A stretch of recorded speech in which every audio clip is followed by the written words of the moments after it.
Hello everybody, Dimensions in Time here, you can just call me D. So a lot of people have been asking me to do this heat generation for IC2, experimental, so let's take a look at some of these machines and see exactly how they work, what they do, things like that. Now, the first thing you're going to want to know about these heat items is that they have a little square on the side of each of the blocks.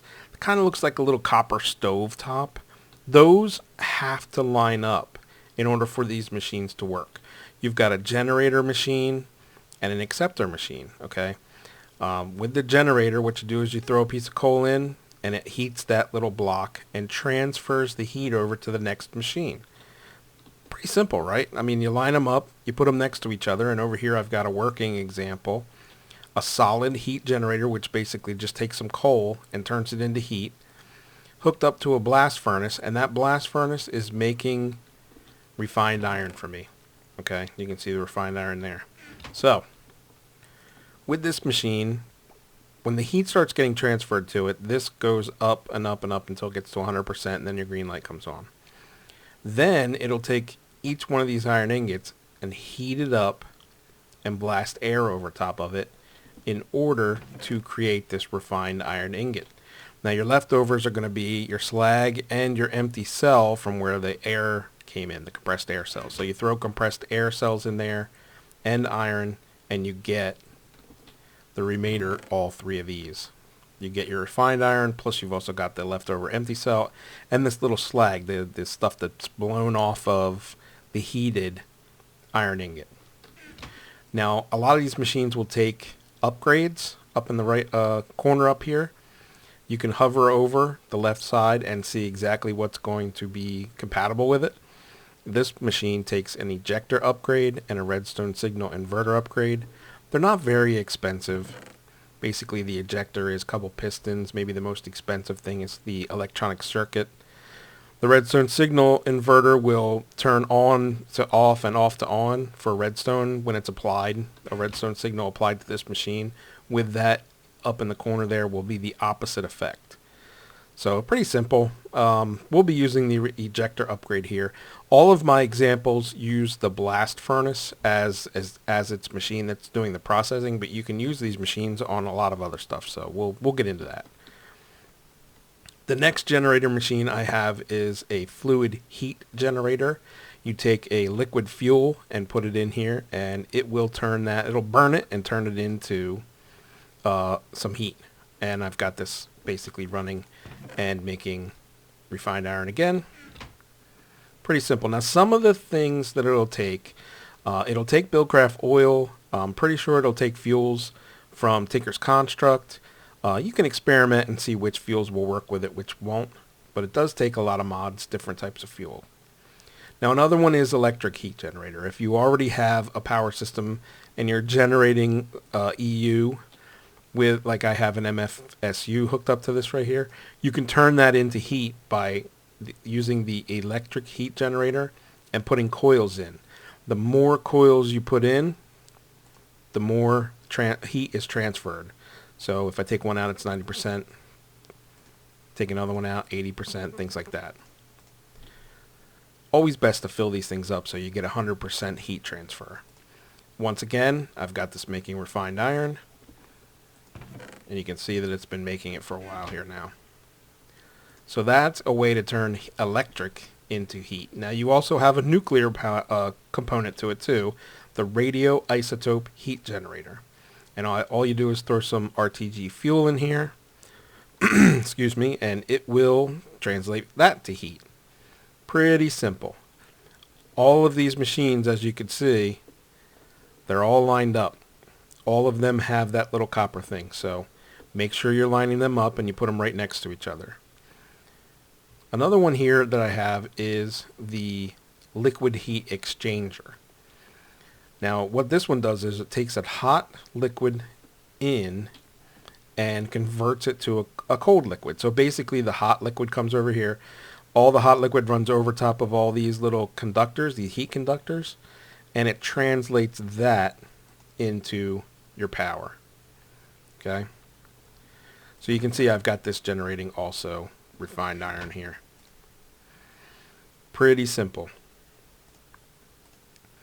Oh, it looks like my little system here is a little... I've got an ejector here, and it's ejecting these compressed cells, but it's counting this as my inventory. So that's probably something that we'll have to try to work around in the future. But basically, I've just got these liquid going in, liquid coming out, and you can see that it's generating IC2 coolant there. Now, another one that you have is the fermenter. This is not a generator, this is an acceptor. So what I've got going on here is I've got a solid heat generator that I'm going to put some coal in, and that will heat up, and it heats this IC2 biomass and makes it into biogas. Now this machine actually looks like it filled up already. So I wonder if I could take these empty cells. Nope, can't put them in there. But you take this gas and you can use that as a fuel. And I think one of the things that the fluid will take is actually that gas. So that's another one that will turn, the fermenter turns biomass into biogas. Now, if you want a heat item to turn something into energy, they have a block for that. It's called the Stirling Generator. Hello, Mr. Sheep. So basically what you do is throw some coal into your... I have a solid heat generator hooked up to it.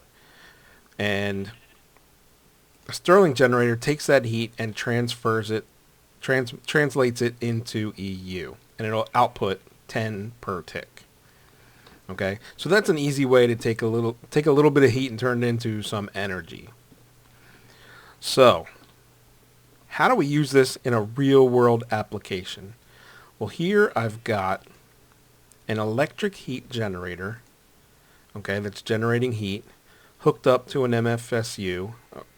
I've got that next to a steam generator, which is being fed water from this pump. The steam generator is actually taking the heat from this electric heat generator and turning that water into steam. Now that steam is being fed into a canning machine, okay? And it comes at, what happens is, oh, I'm sorry, I've got it going into the condenser first. So what happens is the steam goes into the condenser. That, you're very curious, Mr. Sheep, about what I'm doing, aren't you? The steam comes out of there and goes into this condenser, which uses heat vents, and it condenses it into distilled water. Okay, then it outputs that distilled water. I've got a fluid ejector upgrade in there over into this canning machine, and that is actually taking and infusing this lapis lazuli dust by using the fluid enrich setting and making it into IC2 coolant. Now, I've got a little system here where I hooked up a redstone engine to this pipe. This emerald pipes are ejector pipes. So that should pull that out, and you can see it's filling up. It's taking the resulting fluid and putting it into an open block tank. So here I have a little system that will take regular water, convert it into distilled water, and then make it into IC2 coolant by using the fluid solid canning machine. And it infuses the lapis lazuli into it, and that's how you make the IC2 coolant. So now I can take this coolant and put it into whatever I want to, or whatever I might need it to. So there's a real world example of how you can take one item and using these heat blocks, turn it into something that you can use in-game. So I hope you like this. I hope this actually helps you out with trying to figure out these heat blocks. And as we end our day here, if you like the video, please click like. If you want to see more videos, if you want to know when more videos are coming out, then hit the subscribe button down at the bottom and you'll get notified when I put a new video up. I thank you very much. Any questions that you might have, please pose them in the comments. I'll try to answer as best I can. And I appreciate all the views. Thank you very much, and we'll see you.